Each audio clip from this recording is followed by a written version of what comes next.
Okay, so in today's video I'm going to be looking at this Makita DHP483 drill of mine.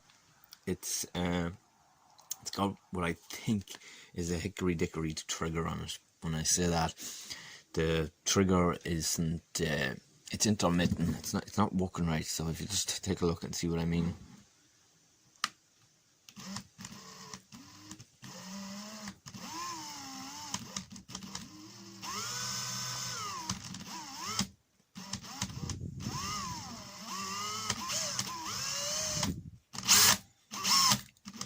I could put the trigger in sometimes at all and it doesn't work, so when I put in the trigger you find that it's only cutting bits in and out, and it should be starting, the chuck should be starting to move there, and it's not.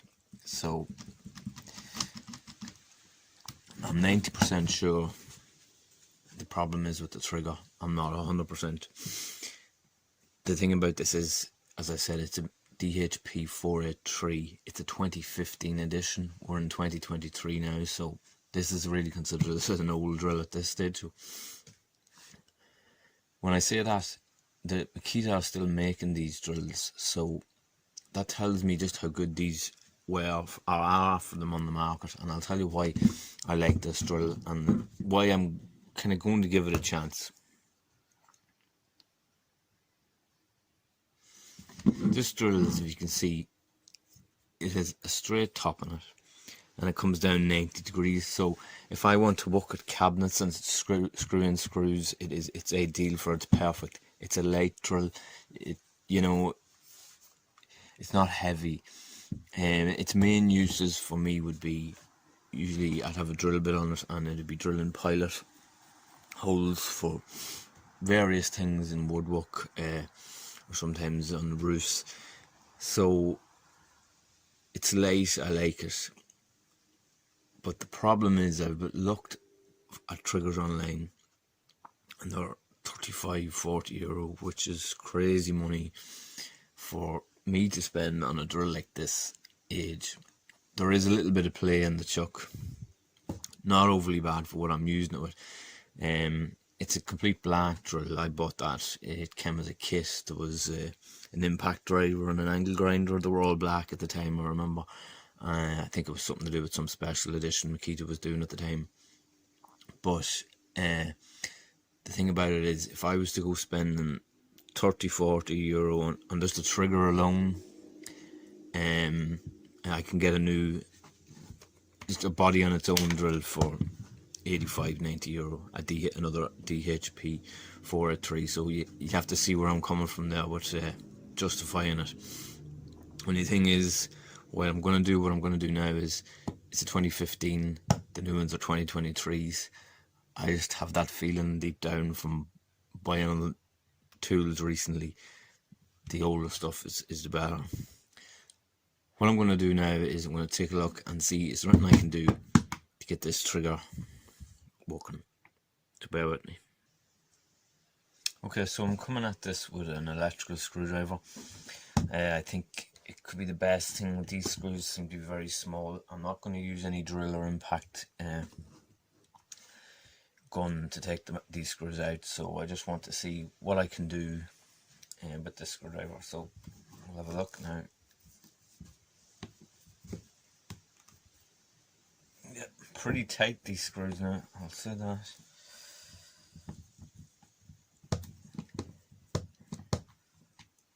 Yeah, so as you can see, I went for the fine screwdriver and to get the screws, the electrical screwdriver, and it seems to be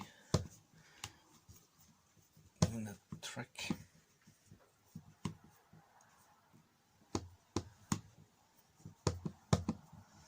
There's 8 screws here. I'm going to pop them out and we'll take it from there. Okay, so I have the 8 screws removed, and I'm going to pop off the cover and see what's the story. Also, I've removed the battery always when you're working in anything like this, electrical or that. Okay, so this is what we're dealing with inside. A bit of rust on that armature, but nothing major. That trigger is very big. I can see now why they're looking 30-40 euro for a genuine one. Seems to be made by a company called OMRON. Very big. Okay, I'm going to take off this right to left and lock clip, and yeah, as you can see, that trigger is massive. But I'm pretty sure it's the same trigger on nearly every Makita drill. So like, that's something that's been mass produced. I think there could be a little bit of flexibility in it. Okay, trigger seems gritty. It's like we push button switch there, if you can see it, just in a moment. But the actual whole unit is very big, probably some sort of a relay here.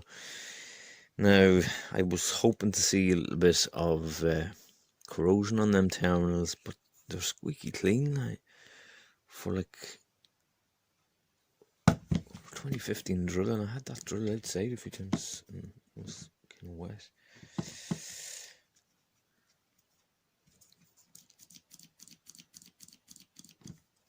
Okay, I'm tempted to pop out that trigger. Like, look at that, that is squeaky clean. I think the problem is inside. I'm just gonna try something for a second and see. Okay, so I'm gonna try something with the multimeter on this. And the continuity set. If you haven't seen, I've already done a video on continuity and the beauty of it. Check that out. I'll put a little link up first, but let's see what we can do here.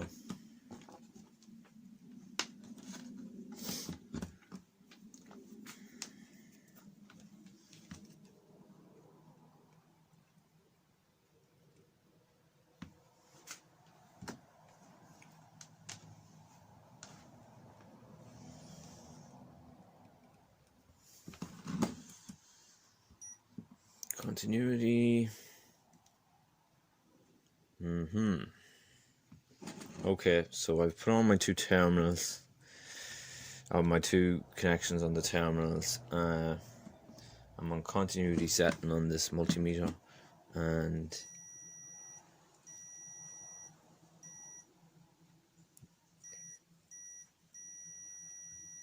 you hear that? That's the beauty of continuity. When, as you can hear it now, it's not engaged. When I engage the switch, I get that bleep. I've explained all that in the video I've done on continuity, but it is slightly intermittent.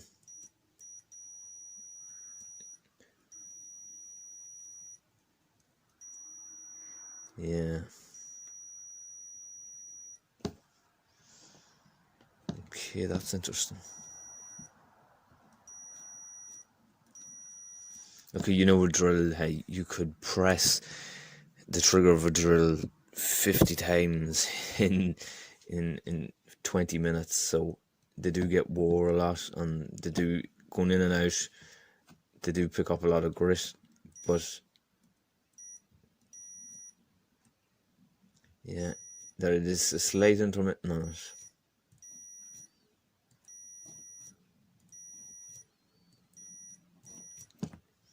Right, that's the beauty of continuity and the beauty of a multimeter, one of the best inventions.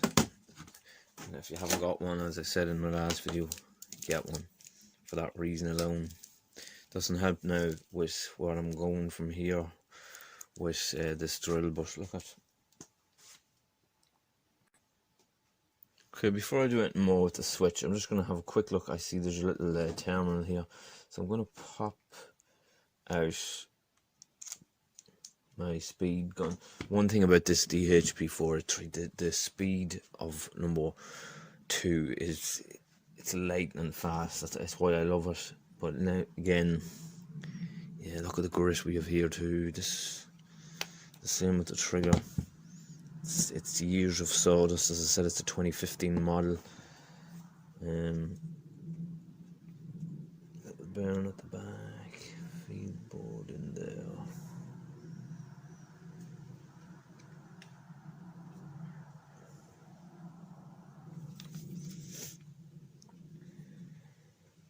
Okay, so that board, it's all connected through one thing. I can't touch at it, but I'm going to do something. But with both in there and the trigger, but I still think my problem is with that trigger. As I said, it's gritty. Okay, so I'm going to come at this with electrical contact cleaner. I'm going to give a dab in there at that circuit board in there, but mostly focus on this switch. The switch is, it's filthy. You can find the grit in it, and both ways. Was that forward or reverse? I was actually checking that in on the multimeter, but it shouldn't matter. Yeah, it's getting what I'm going to give it anyway. I'm going to give it a bath with contact cleaner. Contact cleaner, it comes out in a liquid form naturally. It removes grease, oil, dirt from ignitions, precious parts, circuit boards, spark plugs, you name it. It evaporates off it, so you can't do any harm with it.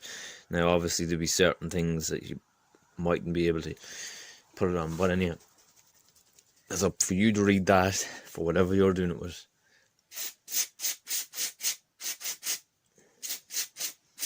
As I said, anyone thinking I'm mad at this, wasting my time at this, I know it's a 2015 drill, or some people might say, well, go ahead and buy a new switch.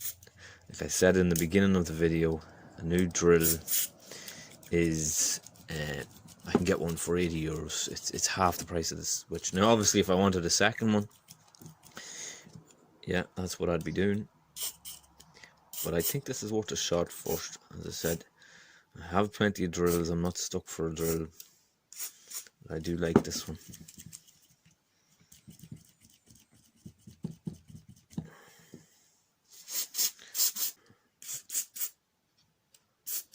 Anywhere there's a little opening, get in around that switch and feed it into it. You know, spend some time.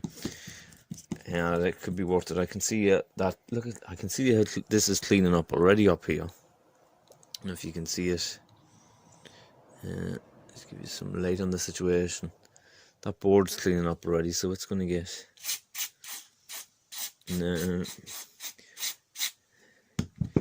Well, I'm going to focus mainly on the switch and feeding, because there would be terminals in that inside to engage. As you can see, we were getting that with the multimeter.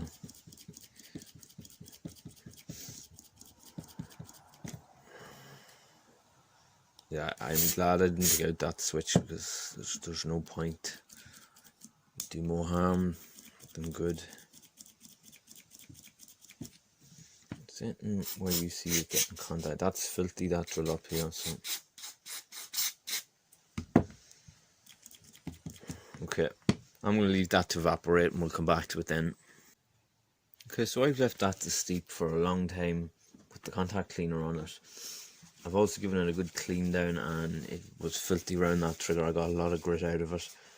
Also up here around the gearbox and field coil or armature. A lot of dirt up there in that circuit board too. So look, I'm going to put the stuff back, and it's always good to take a video and photos while you're doing this stuff, regardless. Make sure you're putting everything back right, and when you put in a part, check it, make sure it's working. And that way, now I haven't taken much out. I haven't took much out on this one, but we'll know. And I have to be careful here with this bit. I think, let me see what way it goes. I think that's that. Yeah. Now that feels a lot cleaner already, not as gritty. So just pleased with that so far. Look, all I can do now is pop back on the cover and see what happens now. Just before I put in the screws, I'm just going to check it. You know what I could do actually? First and second's open too. I'll put in 3 screws, and I'll give it a check and see what happens. I'm just going to pop in them screws first.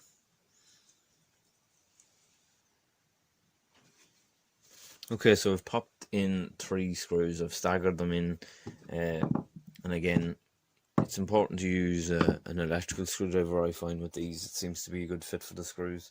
Just going to get the drill and give it a moment of moment of faith.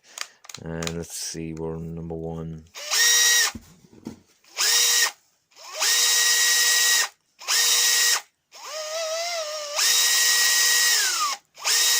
You know, that actually sounds better, that drill already. So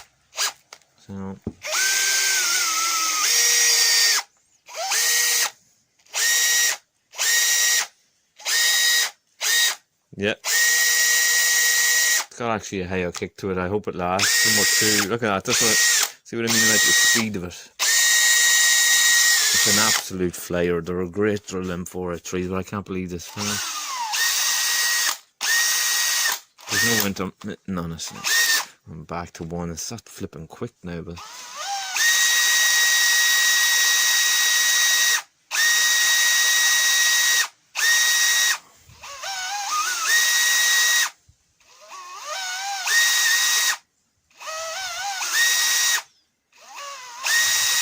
that's going better, guys.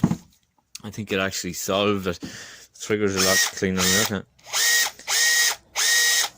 It's not intermittent. It was cutting in and out the last, and you could get a trigger pulled in and it wouldn't even work.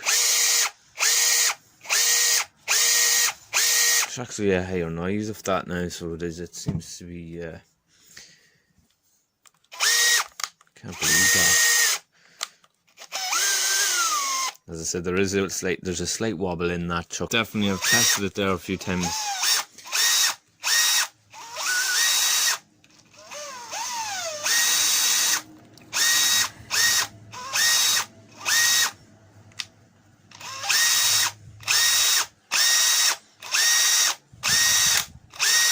There's no intermittent on it. It seems to have done the trick. That's what I said. Like, I wouldn't like to have spent 30 to 40 euro on a trigger to put it into it, and the next thing, you know, as you can see in the video, there is a bit of play in the chuck, but it does the stuff that I need for it. Like, you know, I wouldn't have liked to spend 30 to 40 euro to put it in on the next thing, you know, a bearing collapse or something like that. When it's such an old drill, I think what I done was the right thing. It seems to have done the trick, to be honest with you. I'm definitely going to get another while out of it. So yeah, I'll pop back in the screws and we'll take it from there. Okay, so the screws are popped back in. Definitely it seems to have done the trick. As I said, look at that there, you know it on it. As I said, you'll see in the video, the trigger or the chuck, there is a bit of play in it. So to go spending money on that drill, either to give it to someone to fix, they'd tell you I was mad in the head, and to go and buy one. So all it took was an electrical screwdriver and a bit of contact cleaner and time. Clean out your trigger. If you're pretty positive that that's the problem. I was pretty sure that was it with it. I knew it was intermittent. It's not intermittent now. I'm not saying that it's going to cure your problem, but it's cured this, and for what I use this drill for, which is the light pilot drill work and stuff like that, it's going to do my purposes perfectly. Thanks for watching.